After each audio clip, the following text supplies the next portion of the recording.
Hello, I'm Josie Grace, and welcome back to Old Radio Shows here on YouTube.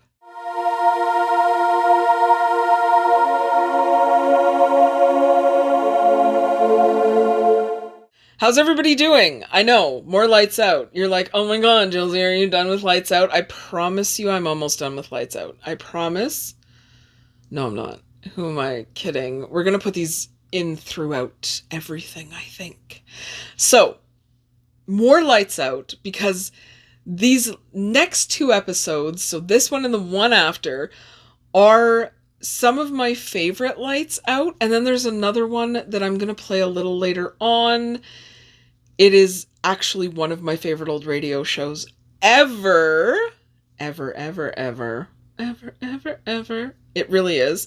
But first, this one is another one of Arch Obler's own scripts he wrote where he wanted to portray the end of the world. He was somehow fascinated in it and kind of wrote really odd, interesting, fun ways for this to happen.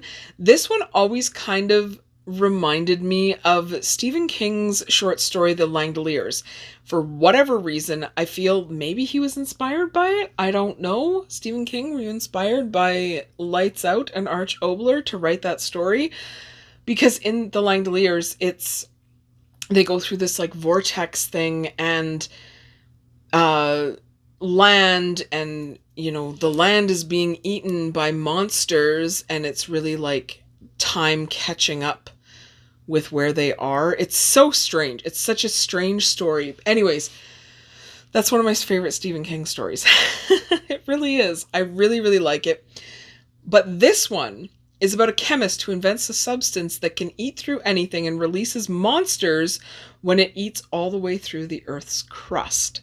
That's why the monsters eating reality kind of gives me Langoliers vibes. I don't know. Do you guys think? What do you guys think? If you listen to the episode, let me know what you think. If you think that it is possibly a little tiny bit of an inspiration for Stephen King's story. I don't know. Let me know. Let me know what you think. Because right now we have Lights Out with Oxychloride X. Sometimes the radio playwright wanted to have a bit of fun. So, long before the Japanese movies had a giant cockroach come out of the sea to eat up Kyoto, or was it South Chicago, I wrote two plays that theoretically destroyed everything. One was a story about a growing chicken heart that covered the world, and the other was the one you're about to hear.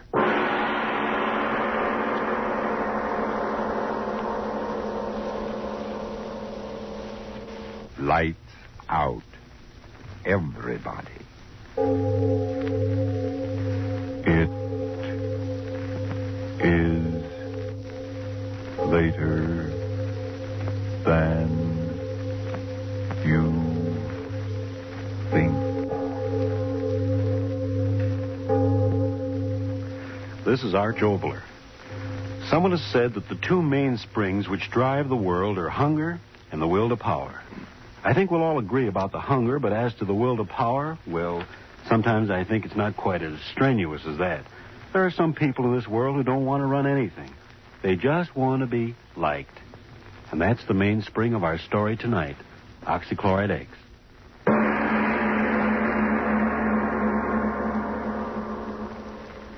So, I says to him, I says, well, sir, I'd like to be obliging, but I really haven't got the time. And he says to me, well, Mr. Jackson, after all, we're making this proposition only to a few outstanding student representatives on the campus. And we do feel that you should be interested in our proposition. Well, what did you say? Well, I said, mister, I can't be bothered. Just can't be bothered. And I gets in my car and off I goes. But, Bob, free clothes just for wearing them around the campus. Listen, Stan, my boy, what I want to be a clothes horse for any old haberdashery. My old pappy's got more money than he knows what to do with. Now, what for, I ask you? Well, I guess you got something there. Say, who are you going to take to the dance Saturday night? Haven't made up my mind. How about that new number over at the Roto House? No, thank you, brother. What's the matter? Well, did you ever take a look at her feet? No, sir. Never got below her chin. Now, hold it. Yeah? Ray Stewart to see you, Stan. Oh, yeah. Send him on up. Ray Stewart. Who's he? Well, we're still short one pledge, aren't we? Oh, yeah, I know, but Ray Stewart, who is he? Oh, I met him over in chemistry. Got a mind like a textbook. Oh, but who is he? We can't pledge a man just because he's a grind. Well, we could use a few grinds around here. Exams come around, there's nothing like a few of those brainy boys to pull us through. But who is he? Where's he from? Who's his family? Who's his Hold it. Come on in, Ray. Oh, thank you. Oh, it was good of you to bother to come over tonight. It was good of you to ask me. Oh, not at all. Ray, I want you to meet the president of our house, Bob Jackson. Mr. Jackson, Mr. Stewart. I'm certainly glad to make your acquaintance. I might as well admit this is the first time I've ever been in a fraternity house. Really? Sit down, Ray. Make yourself at home. Oh, thank you. Now, tell me, Ray, do you ever go in for any sports back in your prep days? Oh, no, I never had much time for that sort of thing. No. No, I think that sports should be put into their proper place. After all, I'm sure you agree they aren't particularly important. No? And what, might I ask, is important in your estimation, Mr. Stewart? Doing things. Being someone. What? Doing things man's never done before. Taking the elements and transmuting them into things which never existed until you thought of them. That's important. That's being almost godlike, isn't it? Master, how you talk. Oh, sorry, I get sort of carried away. Yeah. Well, that's all right. Bob, this boy sure knows his chemistry. Huh? Oh, I really don't know so much. Say, I ought to know better. You pulled me over some tough spots in this course. I'm very glad to help you whenever I can. If I lived here, I could help you all the time. I could help you too, Mr. Jackson. If I need help, I know where to get it. Oh, I didn't mean to offend. It's all right, Stewart. Now, tell me, you're from around Chicago way, aren't you? Oh, no, Milwaukee. Lived there for years. Don't tell me I'm one of those Bruin families. Oh, no. We're not wealthy people at all. My father runs a small business. It isn't much, but we get along. Oh. I don't think money's important anyway if a person's ambitious. Do you, Mr. Jackson? Oh, no. What's money? You fellas may think this funny, but, well, I always thought it's more important what a fella does than what he has. I mean, well, I've always had the feeling that someday, somehow, I'm going to do something really important. Maybe even miraculous. Well, now, what do you expect to do? Discover the missing link? Yes, Stewart. What is this miracle you expect to perform? Well, I don't know exactly. Ever since I've been just a kid, I've been interested in chemistry, and I've had a feeling that someday I'd perform an experiment, mix certain chemicals together, and something would happen that never happened before. Now, you hear that, Stan? A miracle man. Amazing, my dear Bob. Simply amazing. I know it sounds silly, but things I dream about always seem to work out. Well, would you mind telling us the last miracle that worked out? Well, this. This? Oh, what do you mean? Well, as long as I can remember, I've always wanted to belong to a fraternity, and here I am. I mean, you invited me. Now, just a minute there, fellow. Mr. Stewart, it's been awfully nice of you to come over and visit with us, and someday we'll have you back again. But now we've got some studying to do, so if you don't mind... Oh, no, not at all. It was nice of you to invite me over. Well, good night, fellas.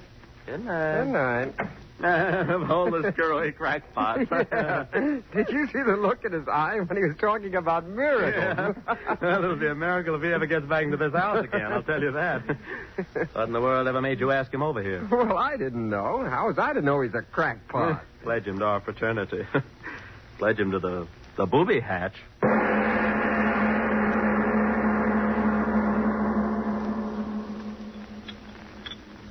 Mr. Stewart, if you please. Mr. Stewart? Oh, yes, Professor? Mr. Stewart, might I ask if you're anxious to sever your relationship with this university? No, sir. Then might I ask why in creation you persist in ignoring my warnings? In this laboratory, you're to perform the experiments given you to perform. Understand? Given you to perform. Yes, sir. Then might I ask why you persist in your, shall I call it, original experiments? Perhaps it's your intention to blow up the university. Or just the laboratory. I'm sorry. You'll be more than sorry if I find you doing this sort of thing again. Now, take down this apparatus and continue with the work in your textbook. Yes, sir. This is my last warning, so bear it in mind. Oh, hello, Stewart. How about loaning me your notebook for a few hours? Hello, Jackson. You haven't been to lab much, have you? No, I haven't, but I can make it up. We've been pretty busy over at the house. Initiations and all that sort of thing. Yeah. Jackson, Yeah? you never invited me back. I thought maybe you forgot. Oh, well, you know how those things are. I wrote my mother that I was joining your fraternity.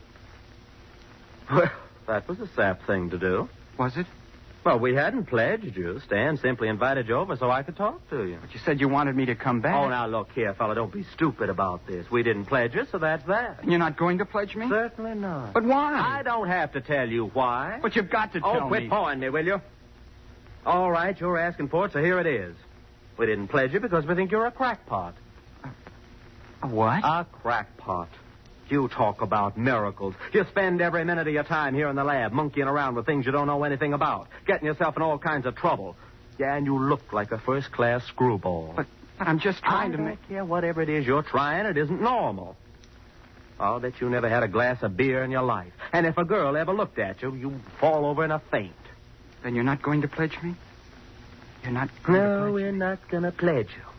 So if your mom expects you to be in a fraternity, you better start cooking up one of those miracles, fella. A first-class miracle.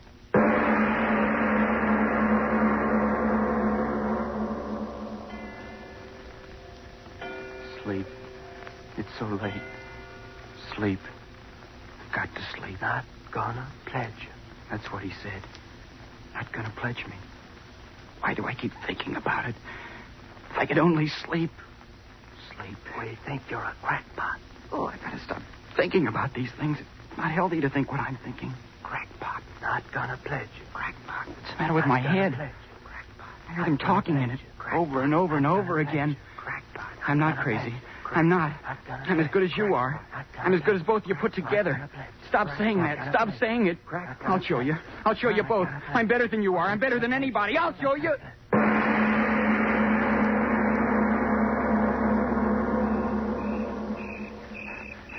I'll show you. I'll show you.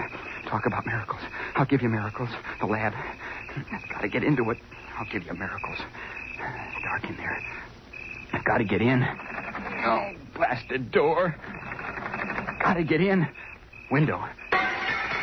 I'll show you. So dark in here. Got to find a lab table. Got to make a miracle. Who's there? Who's there, I say? Watchman. Come on now. Who's there? Talk up. You don't have to get so excited. I'm a student. Student, eh? Let's have a look at you. That flashlight, you're blinding me. I got to see who you are, don't I? Yeah, I know you. Seen you on the campus. I told you I'm a student. Well, that don't give you no right to be here after hours. How'd you get in here? Oh, broke a window now, did you, huh? I didn't break the window. But I heard the glass. So did I, and I followed the man in here. Man, what are you talking about? Give me your flashlight, and I'll show you. All right. Here. Look behind you. No one will stop me. No one. Miracle. I've got to make one. Got to.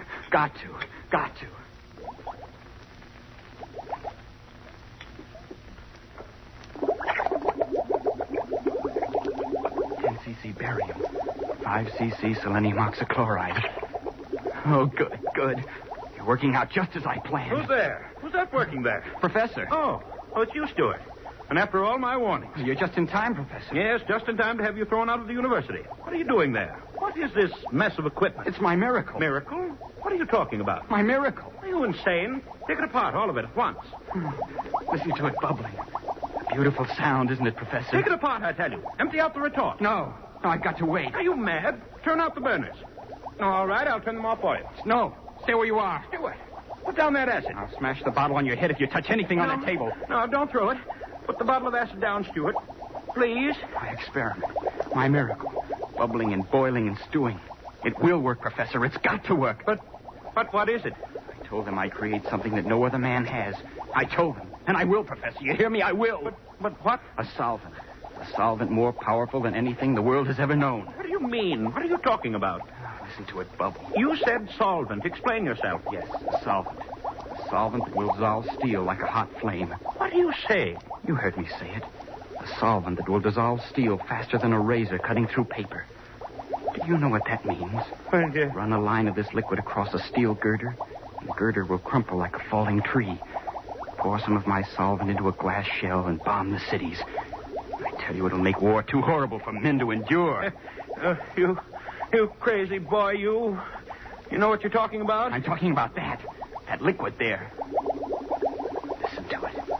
Listen to it sing. Why, no such solvent exists. Selenium oxychloride, perhaps, but to do the impossible things you talked about would require a quantity so... Oh, the beaker. It cracked. Well, do something. That liquid's flying all over my bench, my laboratory. The stone of the bench. It's eating through the stone. Oh, stop it. The liquid. It's eating through the stone bench. No, it can't be. It's eating through the slate of the floor. The hole's getting bigger and bigger. Run! Oh, I've done it. I've created something no other man has done. A solvent that dissolves anything. Anything. Anything.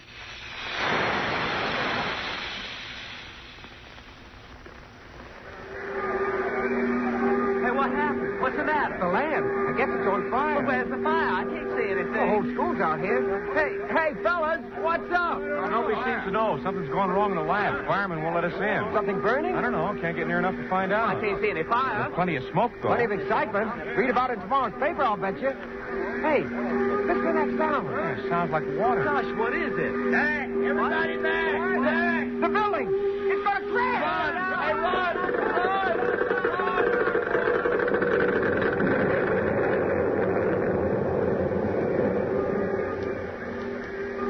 I did it. I did it. A solvent that dissolves anything. Anything.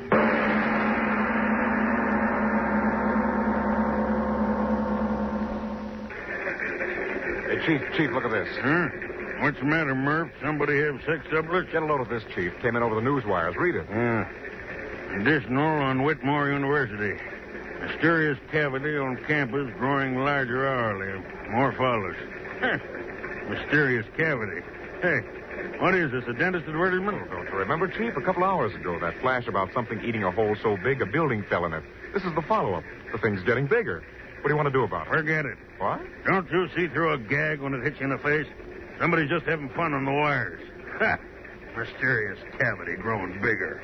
Well, when it's as big as a hole in your head, that'll be news, Murph. That'll be news.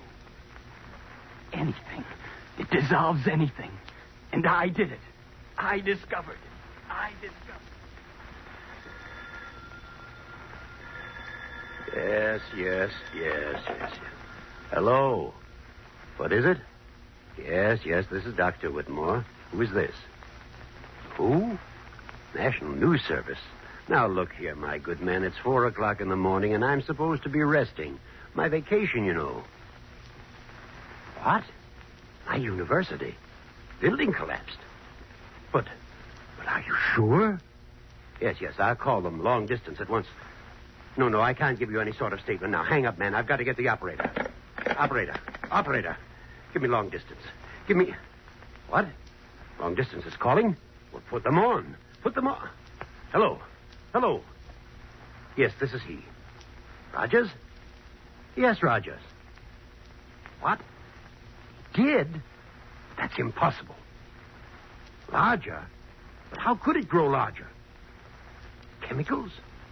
Are you drunk, man? Insane? It's impossible. But you must do something. Listen, mister. I'm a fireman, not a magician. But that hole, it's 20 feet wider than it was 10 minutes ago. Mister, I don't know what it's all about. No fire and the ground's burning right away. We have $5 million worth of property on this ground. If that hole For spreads... Pete's sake, leave me alone, will you? We've been throwing water on the edges of the thing ever since the building fell in, but it don't do no good. Listen to this out of tonight's paper. The latest news on the Whitmore University mystery. What at first was treated lightly by all newspapers as either a hoax or a shifting of earth stratum has now developed into an authentic yet unbelievable situation. The hole, which began at the side of the chemical laboratory building, is now 300 feet in diameter and spreading with unbelievable rapidity. Fire departments and fire experts from all neighboring communities within a radius of 100 miles have been called in, but have been helpless to combat the rapidly spreading pit. Many conflicting theories have been propounded as to the cause of the cave-in, but at last reports nothing definite had been determined. That's enough, Professor Parker. What about the solvent?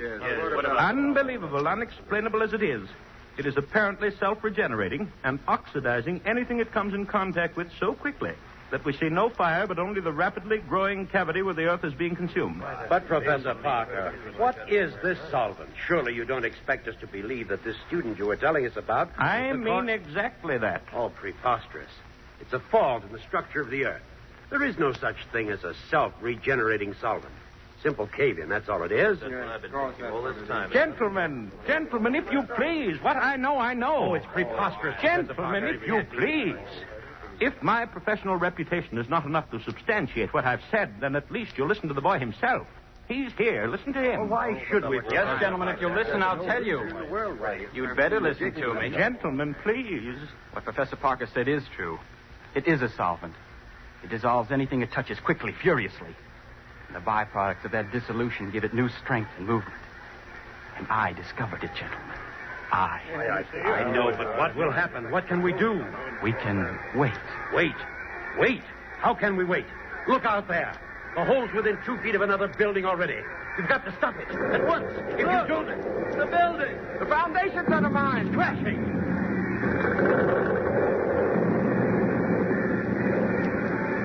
Mother in heaven.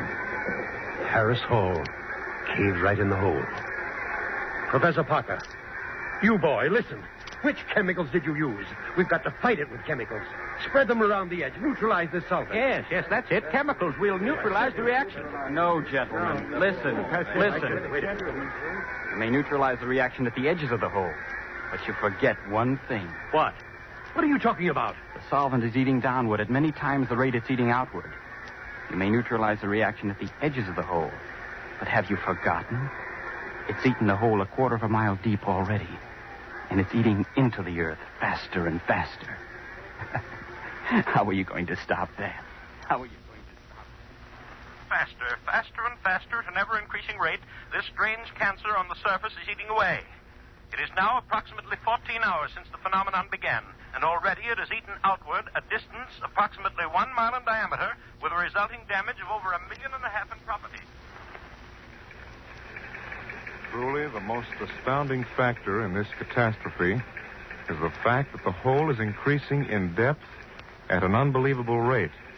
At our last reports, approximately 10 minutes ago, the pit had reached a depth of approximately 3 miles, and experts apparently refuse to predict how much further this earth cancer will go. What only a handful of hours ago was a quiet section of the country in which stood the Whitmore University is now a great gaping pit in the surface of the earth, out of which rise strange noxious gases as that burning something eats deeper and deeper and deeper into the bowels of the earth. The latest sonic recordings indicate that the shaft has now reached a depth of 11 miles, 2,342 feet. I'm right on the scene and will continue to send reports as quickly as I get. Sure is a crowd here. Yeah, 500,000, they say. Yeah, watching and waiting. And for what? Ain't it ever going to stop, Stan? Don't ask me. I don't know. It's going deeper and deeper every minute. There ain't no stopping it. Listen to them. Scared, ain't they? Every one of them. Well, aren't you? Yeah, sure. That hole going deeper and deeper into the ground, and nobody can stop it. And what happens when it gets all the way through, nobody knows. Sure, I'm scared. Scared plenty. Earthquake. Help. Send help. Volcano erupting. City on fire. Martial law declared. Tidal waves sweeping inland. Nothing can stop it. Nothing. Earthquake. Fire. Tidal waves. We're coming to an end. Judgment of God. Judgment of God.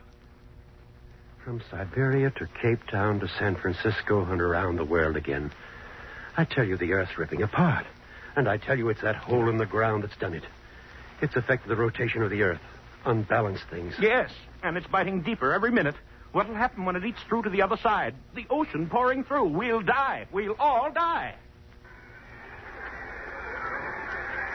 Who's to blame? Who's to blame? It's that kid who's to blame. Yeah, we read it in the papers. That crazy college kid. There he is. That's him. Grab him. No, let me go, you fools, you. I've done a great thing, a wonderful thing. Created something no one ever thought of. No, let me down. Let me down. Let me down, you fools. I started the song, but I didn't know this would happen. You can't blame me for a miracle. Throw him in the hole. No. Yes, throw him in the hole. He made it. No, don't throw me down in there. There's no bottom to it. No, no.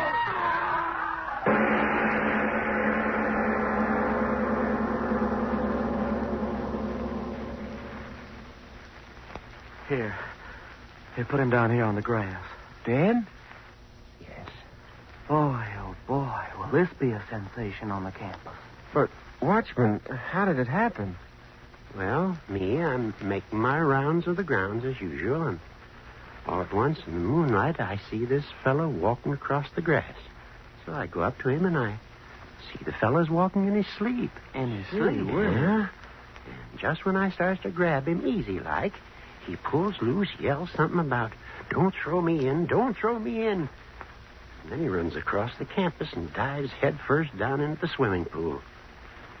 And it's empty. When I pull him out, he's like he is now. Busted neck. But who is he? Anyone recognize him? Yeah. Yeah, I know him. Stewart's his name. Ray Stewart. Kind of a screwy little crackpot. Always talking about creating miracles with chemicals. I wonder what he thought was happening to him diving down that hole.